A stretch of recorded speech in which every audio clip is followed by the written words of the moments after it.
première vue, un simple open space.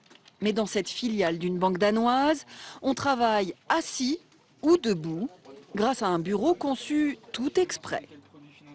C'est très simple en fait, on appuie sur un petit bouton et le bureau se lève, ce qui permet donc de travailler debout. Ou alors de travailler assis mais avec un bureau un peu plus élevé lorsqu'on a envie de se tenir bien droit. La tendance arrive directement de Scandinavie. Au Danemark, en fait, il y a une loi qui oblige toutes les entreprises à avoir des bureaux qui se lèvent. C'est des bureaux qui s'adaptent à la morphologie des employés.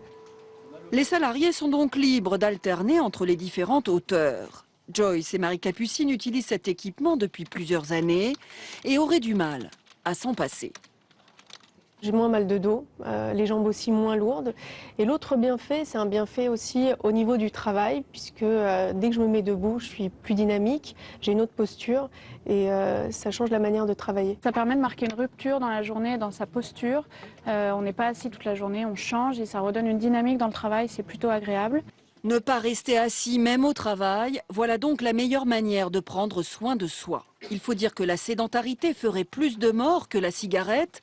De nombreuses études pointent du doigt les effets néfastes d'une position trop statique. Avant, on disait simplement aux gens, il faut simplement bouger. Et maintenant, c'est la position assise qui a un effet indépendant. C'est-à-dire que si vous faites du sport et que tout le reste de la journée, vous êtes assis, eh bien, vous avez moins de bénéfices que si vous faites du sport et que vous faites attention à votre position assise. Donc, c'est très, très net. La sédentarité, on sait que 3 heures par jour devant les écrans, eh bien, ça augmente le risque de cancer. Par exemple, plusieurs études l'ont montré, oui. Une grande enseigne suédoise a compris l'enjeu commercial. Premier prix pour ses bureaux, un peu plus de 200 € si vous choisissez la manivelle, 569 si vous préférez l'électricité.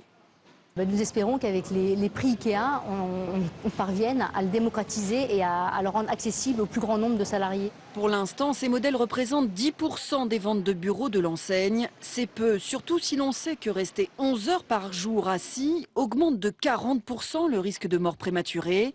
Moralité, un bon salarié est un salarié debout.